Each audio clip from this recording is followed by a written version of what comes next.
नमस्कार विद्यार्थी मित्रांनो, आदिवासी विकास विभाग चौकीदार गट ड या पदाचा 30 जुलै दुसऱ्या शिफ्टचा पेपर झालेला आहे आणि आजच्या व्हिडिओमध्ये विचारलेले 25 पेक्षा जास्त प्रश्न आजच्या व्हिडिओमध्ये आपण बघणार आहोत. अशाच प्रकारचे सर्व शिफ्टचे प्रश्न बघत राहण्यासाठी चॅनलला सबस्क्राईब नक्की करून घ्या.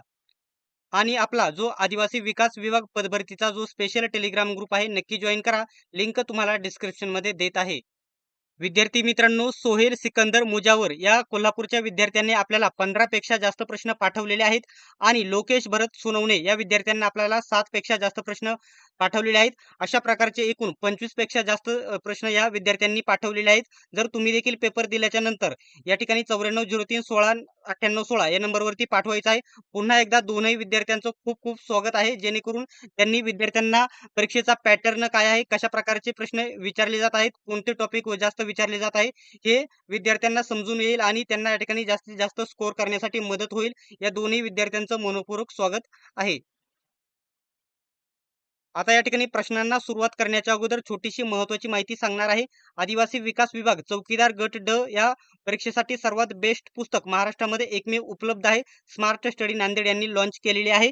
आदिवासी विकास विभाग चौकीदार गट ड 38 प्रश्नपत्रिका संच या पुस्तकामध्ये 2700 पेक्षा जास्त प्रश्न कव्हर करण्यात आलेले आहे आणि सर्व विषयांचा समावेश आहे. विशेष म्हणजे आदिवासी विकास विभाग आणि शासकीय आश्रमशाळा यांचे 350 पेक्षा जास्त प्रश्न कव्हर करण्यात आलेले आहे. सर्वत्र महाराष्ट्रामध्ये हे पुस्तक उपलब्ध आहे. कोणत्याही जवळच्या पुस्तक विक्रेत्याकडून खरेदी करा किंवा Amazon, Flipkart वरून खरेदी करा. आणि जर तुम्हाला घरबसल्या हे ऑर्डर करायचे असेल तर दिलेल्या नंबरवरती कॉन्टॅक्ट करा आणि घरबसल्या ऑर्डर करू शकतात. आता प्रश्न कोणकोणते आहेत ते तुम्ही या ठिकाणी मी तुम्हाला डिटेल्स मध्ये माहिती येते सांगणार आहे. ठीक आहे, बघू शकता. हा प्रश्न होता येथे काय विचारण्यात आलेला होता, काय आहे प्रश्न नीट समजून घ्या. सर्व प्रश्न डिटेल्स मध्ये समजून सांगणार आहे. पहिला प्रश्न होता, राष्ट्रीय बालिका दिन कधी साजरा केला जातो? तर याचं उत्तर आहे या ठिकाणी 24 जानेवारी. 24 जानेवारीला राष्ट्रीय बालिका दिन साजरा केला जातो. 24 फेब्रुवारी हे उत्तर चुकीचं आहे. खूप विद्यार्थ्यांनी हे दिलेलं आहे 24 फेब्रुवारी, परंतु 24 जानेवारी हे बरोबर आहे. ठीक आहे. त्याच्यानंतर बघू शकता, idli orchid and will power. बघू शकता हे पुस्तक कोणी लिहिलेले आहे. हे बघू शकता, idli orchid and will power हा पुस्तक विचारलं होतं कोणी लिहिलेलं आहे, तर फी नारायणन हे पुस्तक यांनी लिहिलेले आहे. त्याच्यानंतर सोप्या लेवलचा प्रश्न विचारला होता, सर्वात मोठा महासागर कोणता आहे? पॅसिफिक महासागर, त्यालाच या ठिकाणी प्रशांत महासागर म्हटलं जातं. हा सर्वात मोठा महासागर आहे. ठीक आहे. एक मिनिट. दुसरा प्रश्न आहे, 26 जानेवारी का साजरी करतात? तर या दिवशी 1950 मध्ये भारताची राज्यघटना लागू झालेली आहे आणि या ठिकाणी प्रजासत्ताक दिन देखील साजरा केला जातो. ठीक आहे. त्याच्यानंतर आहे, स्वतंत्र भारताचे पहिले गव्हर्नर जनरल कोण होते? तर लॉर्ड माउंटबॅटन हे या ठिकाणी स्वतंत्र भारताचे पहिले गव्हर्नर जनरल होते. हा प्रश्न विचारलेला होता. नेक्स्ट प्रश्न आहे, प्रमाण प्रमाण प्रमाण या शब्दाचा विरुद्धार्थी शब्द कोणता? तर अप्रमाण विरुद्धार्थी शब्द होता. तिथे कोणते पर्याय होते सांगता येत नाही, परंतु असे खूप सारे या ठिकाणी याचे विरुद्धार्थी शब्द होतात प्रमाणचे. त्याच्यानंतर न्यायाधीशांची शपथ कुठे आहे? तर तिसऱ्या अनुसूचित देण्यात आलेली आहे न्यायाधीशांची शपथीबद्दल. ठीक आहे.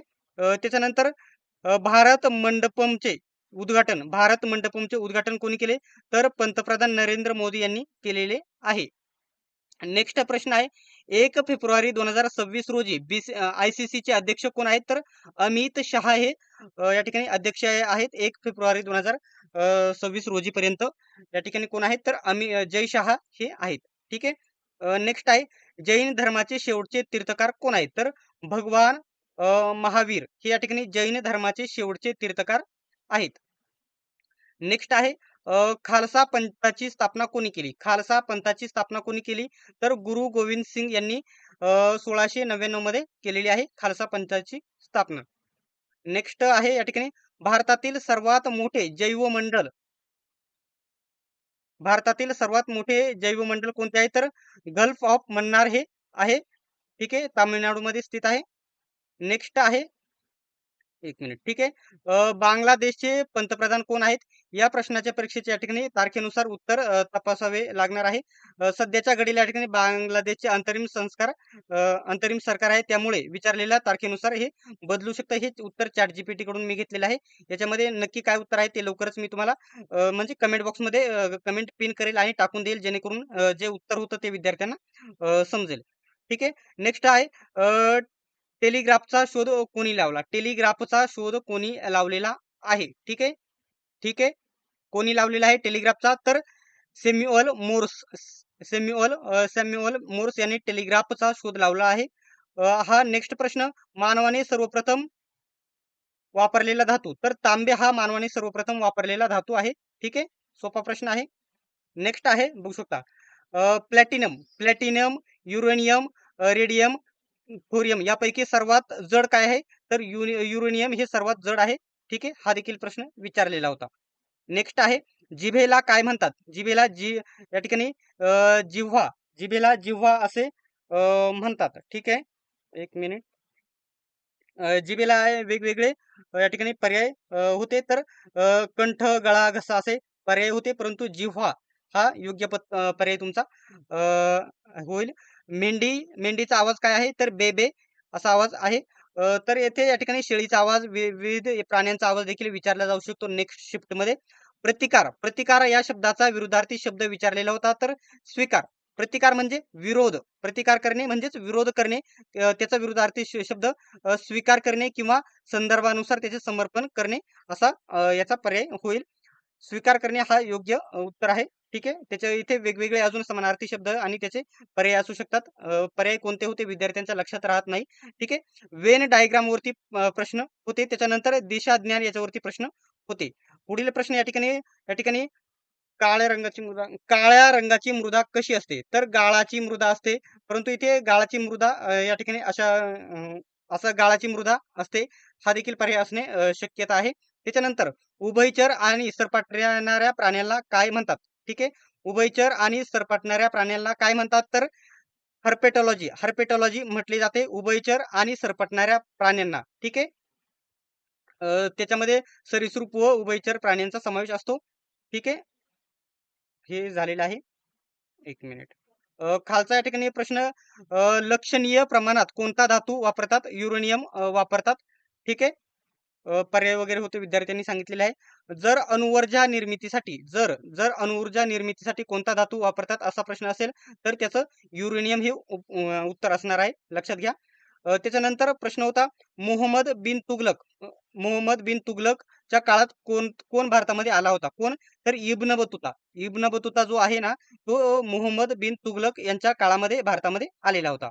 आणि तो मोरोक्कोचा प्रसिद्ध प्रवासी होता. कोणता देश कुठला होता? तर मोरोक्कोचा होता आणि तो तेथील प्रसिद्ध प्रवासी होता. आणि मोहम्मद बिन तुगलक या ठिकाणी तुगलकच्या या ठिकाणी दरबारात काझी म्हणून कार्यरत होता. हा देखील पॉईंट लक्षात ठेवायचा आहे. आणि कम्प्युटरवरती प्रत्येक शिफ्टमध्ये प्रश्न असतो.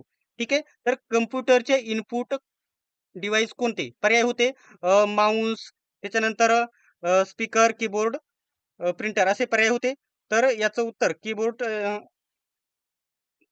माऊस आणि कीबोर्ड या ठिकाणी हे दोन्ही इनपुट म्हणजे कम्प्युटरला या ठिकाणी बाह्य तो त्याच्यापासून आपण अलग करू शकतो, वेगळा करू शकतो. तर याच्यामध्ये माऊस देखील वेगळा करू शकतो आपण आणि कीबोर्ड देखील वेगळा करू शकतो. ठीक आहे. परंतु कोणते पर्याय होते हे आता कोणकोणते पर्याय होते हे सांगणे शक्य नाही. परंतु त्याचं उत्तर कीबोर्ड दोन्ही जर माऊस आणि कीबोर्ड दोन्ही पर्याय असतील तर दोन्ही योग्य असू शकतात. आणि फक्त कीबोर्ड असेल तर कीबोर्ड आणि फक्त माऊस असेल तर माऊस हे योग्य असू शकतात. ठीक आहे. आता या ठिकाणी बघू शकता पुन्हा एकदा सोहेल सिकंदर मुजावर आणि लोकेश भरत सोनवणे या विद्यार्थ्यांनी प्रश्न पाठवलेले आहेत. त्यांचे पुन्हा एकदा मनपूर्वक स्वागत आहे. ठीक आहे. धन्यवाद आहे सर्व विद्यार्थ्यांकडून आणि माझ्याकडून, कारण विद्यार्थ्यांना परीक्षेचा लेवल समजते, पॅटर्न समजते आणि परीक्षेचे टॉपिक समजतात. ठीक आहे. अशा प्रकारचे आपण 25 पेक्षा जास्त प्रश्न कव्हर केलेले आहेत. अशाच प्रकारच्या माहितीसाठी, अपडेटसाठी आणि सर्व शिफ्टचे प्रश्न बघत राहण्यासाठी अजूनही सबस्क्राईब केले नसेल तर सबस्क्राईब करा, एवढीच विनंती आहे. सर्वांनी व्हिडिओ शेवटपर्यंत बघितल्याबद्दल धन्यवाद. आपण भेटूयात नेक्स्ट व्हिडिओमध्ये.